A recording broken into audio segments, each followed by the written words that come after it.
గణాధిపతయే నమః. సదాశివసమారంభాం శంకరాచార్యమధ్యమాం అస్మదాచార్యపర్యంతాం వందే గురు పరంపరాం. ప్రేక్షకులందరికీ కూడా స్వాగతం. 2024 సంవత్సరం మనం 27 నక్షత్రాల వారికి సంబంధించి ఏ విధంగా ఉండబోతోంది అనే విషయాన్ని మనం తెలుసుకుంటున్నాం. అందులో ఇప్పుడు రోహిణీ నక్షత్రం గురించి తెలుసుకుందాం. రోహిణీ నక్షత్రంకి అధిపతి చంద్రుడు. అయితే ఇక్కడ చంద్రుడికి ఉచ్చస్థానం వృషభం. ఈ రోహిణీ నక్షత్రంలో 1, 2, 3, 4 పాదాలు కూడా మనకి ఈ యొక్క వృషభ రాశిలోకి రావడం అనేది జరుగుతుంది. అయితే ఈ రోహిణీ నక్షత్రంలో ఉన్న ఎవరైతే విద్యార్థులు ఉన్నారో వాళ్ళు మంచి ఉత్తీర్ణత సాధించడం అనేది ఈ 2024 సంవత్సరంలో జరుగుతుంది.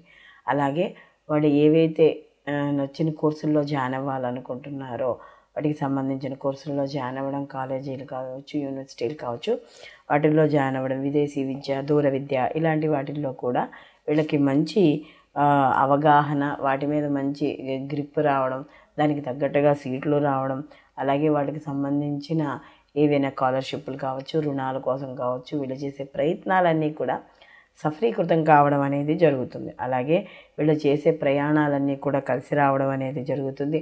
వివాహాది శుభ కార్యక్రమాల్లో పాల్గొంటారు, బంధువుల్ని మిత్రుల్ని కలుసుకుంటారు. అలాగే గత కొంతకాలంగా ఏవైనా చిన్న మనస్పర్ధలతో ఏమైనా బంధుత్వాల్లో కూడా ఏమైనా దూరమైన వాళ్ళు ఉంటే వాళ్ళని కూడా కలుసుకోవడం అనేది జరుగుతుంది. అలాగే వీళ్ళు ఎక్కువగా తీర్థయాత్రలు చేయడం అనేది కూడా చేయడం, లేదా బంధువుల్ని మిత్రుల్ని కలుసుకోవడం అనేది జరుగుతుంది. అయితే వీళ్ళకి ఎప్పుడైతే వీళ్ళకు కూడా గురువు మార్పు చెందుతాడో, ఆ గురువు మార్పు చెందడం వల్ల అందులో అది చంద్రుడికి ఉచ్చ స్థానం అవ్వడం వల్ల అందులో గురువు కూడా ఆ స్థానంలోకి వెళ్ళడం వల్ల మంచి వీళ్ళకి ధనప్రాప్తి, ఆరోగ్య ప్రాప్తి, ఉద్యోగ ప్రాప్తి, అలాగే వీళ్ళకి విదేశీయానము, ఇలాంటివన్నీ కూడా మంచి పనులు, శుభవార్తలు వినడము, ఏవైతే వాళ్ళ కుటుంబ వృద్ధి కావచ్చు, ఆర్థిక వృద్ధి కావచ్చు, ఏదైతే కోరుకుంటున్నారో వాటన్నింటికీ కూడా ఈ గ్రహాల యొక్క మార్పు అనేది ఈ రోహిణీ నక్షత్రం వాళ్ళకి ఎంతో ఉపయోగపడే అవకాశంగా కనబడుతోంది.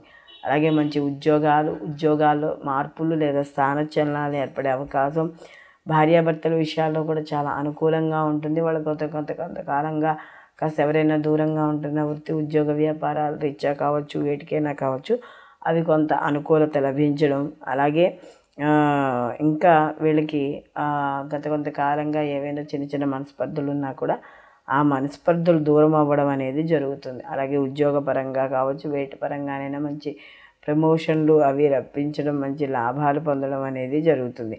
అలాగే ఎవరైతే ఈ యొక్క భాగస్వామి వ్యాపారంలో కావచ్చు, వ్యక్తిగతంగా వ్యాపారంలో చేసేవాళ్ళు కావచ్చు, వీళ్ళందరికీ కూడా ఆశాజనకంగా ఉంటుంది. ఎవరైతే ప్రభుత్వ రంగంలో పనిచేస్తున్నారో వాళ్ళందరికీ కూడా మంచి ఇంక్రిమెంట్లు వచ్చే అవకాశము అనేది కనబడుతోంది. అలాగే వీళ్ళు ఏవైతే రుణాలు అలాంటివి చేస్తారో అలాంటి విషయాల్లో మాత్రం అనవసరమైన, అంటే గొప్పకు పోయి ఏదో కొనుక్కుందాము, నలుగురిలోనూ చూపించుకుందాము అనే ఉద్దేశంతో చేసి రుణాలు చేసి ఎటువంటి విలువైన వస్తువులు కొనకుండా ఉండడం అనేది మంచిది. అలాగే వీళ్ళకి నిరుద్యోగులకు కూడా మంచి అవకాశాలు లభిస్తాయి. వీళ్ళకి ఎవరైతే వివాహం కాని స్త్రీలు, పురుషులు ఉన్నారో వాళ్ళకి కాస్త మధ్యలో ఆ పని ఆగిపోతుందా, లేకపోతే వాళ్ళకి ఇష్టం లేదా అన్నట్టుగా అనిపిస్తుంది. కానీ మొత్తం మీద వివాహానికి సంబంధించిన విషయాల్లో ముందుకు వెళ్ళడం అనేది జరుగుతుంది. అలాగే ఇక్కడ మీరు స్టెప్ బై స్టెప్ ఎదగడం, అంటే ఒకేసారి ఎదగడం కాకుండా మీరు స్టెప్ బై స్టెప్ అనేది మీకే తెలుస్తూ ఉంటుంది. ప్రతి విషయంలోనూ కూడా ముందడుగు, దానికి తగ్గ అవకాశాలు, మీ చుట్టుపక్కల వాతావరణాలు ఇవన్నీ కూడా కలిసి రావడం అనేది జరుగుతుంది. వివాహం కాని స్త్రీ పురుషులు ఎవరైనా ఉంటే వాళ్ళకి వివాహం అయ్యే సూచన కూడా కనబడుతోంది.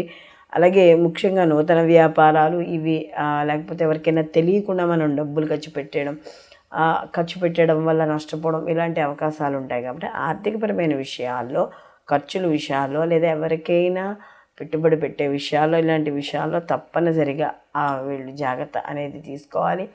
అలాగే ఈ రోహిణీ నక్షత్రం వాళ్ళకి కానీ చూసుకుంటే వీళ్ళు చేసే సొంత వ్యాపారాలు కావచ్చు, ఏవైనా సరే కావచ్చు, వీళ్ళకి కాస్త మరీ అంత ఆశాజనకంగా లేకపోయినా ఏదో కాస్త సామాన్యంగా నడుస్తూ ఉండడం అనేది జరుగుతుంది.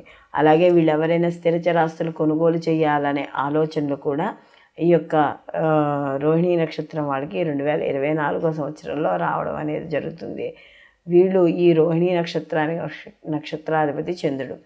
ఈ ప్రతిరోజు కూడా రోహిణీ నక్షత్రం వాళ్ళు లలితా సహస్రనామం పారాయణ చేసుకోవడం, స్త్రీలు ముఖ్యంగా స్త్రీలు అయితే పొద్దున్న సాయంకాలం లేదా కనీసం సంధ్యా సమయంలోనైనా పారాయణ చేయడము.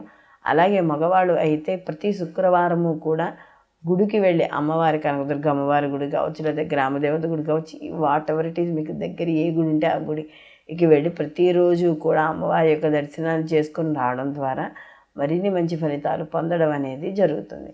సర్వే జన సుఖినో భవంతు, లోకా సంస్థ సుఖినో భవంతు.